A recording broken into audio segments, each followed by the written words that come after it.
Every single time you tap your phone to pay for something, you're placing your trust in this massive, invisible system that's supposed to protect your money. Well, today we're going to make that system visible. We're going to pull back the curtain on the official security rules that turn your phone from just a device into a personal digital fortress. Just think about it for a second. Your phone is your wallet now, right? We use it for everything. Paying for coffee, zipping money to a friend. It's just so easy. But have you ever actually stopped to wonder what's really going on behind that screen? How can we be so confident that our digital wallet is actually a secure vault? Well, let's find out. So here's our game plan. We're going to build this fortress together, piece by piece. We'll start with the absolute basics, like what a mobile card even is. Then we'll get into the two different tiers of security. Peek inside the bank's command center, check out the protection on your phone itself, and finally, see how it all clicks together to keep you safe.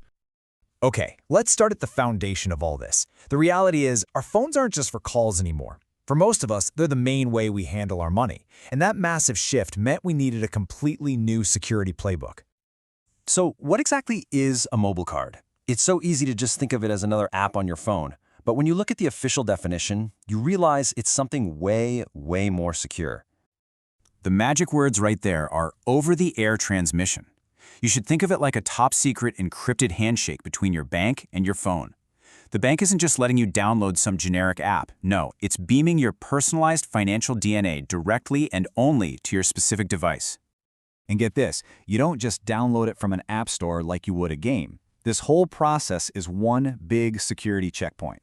First, you have to prove you've got a real bank account. Then you have to prove that you are you using multiple forms of ID.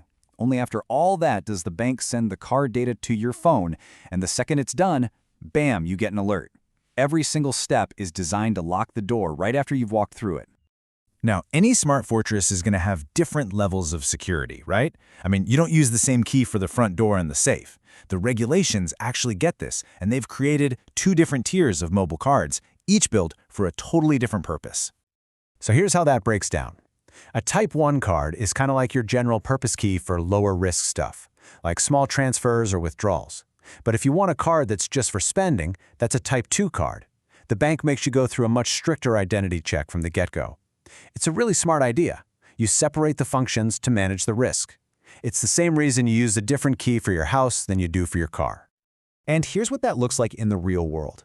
If you're using that more common Type 1 card, there is a hard daily limit of 30,000 new Taiwan dollars for sending money to anyone who isn't on your pre-approved list.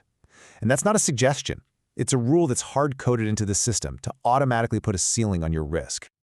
All right, so far, we've been talking about what happens on your end. But now, let's go inside the command center. We're talking about the bank's own systems. This is where the real heavy artillery of digital security comes into play. FIPS 140-2 Level 3. I know, that sounds like a bunch of tech jargon, right? But what it really means is a security standard so ridiculously high that government agencies use it to protect classified information. The rules literally force banks to use these physical, tamper-proof vaults called hardware security modules.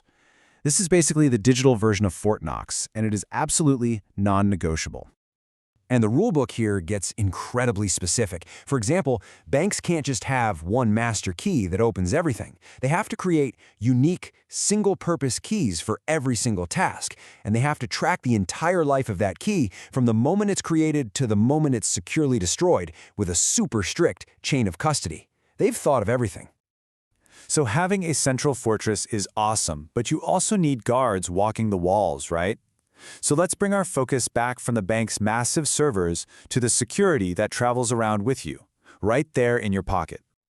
The regulations allow for two main ways to protect the keys on your phone.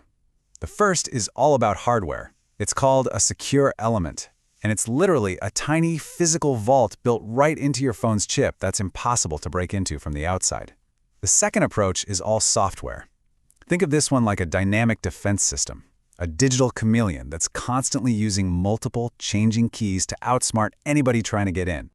And this software protection is seriously clever. It's not just about having one strong lock on the door. It's about having multiple layers of intelligence. Your phone actually holds several keys at once, but each one has a use limit. To get new keys, the system has to double-check that it's still your phone.